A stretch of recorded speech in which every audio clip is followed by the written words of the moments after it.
জাপানের একটা বিস্ময়কর পরিবেশ। বিস্ময়কর বলতেছি এই জন্যই যে জাপানের পরিবেশটা এতটা ঠান্ডা, এতটা নীরব, একটা পাখিও ডাকে না এরকম মনে হয় চারপাশ দিয়ে।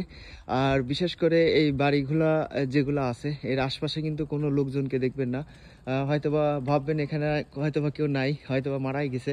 এই বাড়িঘর দেখেন কত সুন্দর সুন্দর বাড়ি, এবং চারদিকের কত সুন্দর পরিবেশ গাছগাছালি দিয়ে এবং বাগান দিয়ে কতটা সুন্দরভাবে সাজানো গোছানো। কিন্তু আশ্চর্যের বিষয় হচ্ছে এটাই যে আপনি এখানে কোনো লোকজন দেখবেন না। জাপানের এই বিষয়টা হচ্ছে কি যে জাপানিজরা সবসময় নিজেকে লুকাইয়া রাখতে পছন্দ করে, অর্থাৎ আড়াল করে রাখে তারা। সব জায়গাতেই আপনি বাড়ি গাড়িতে দেখবেন, কোথাও তাদের দেখতে পাবেন না।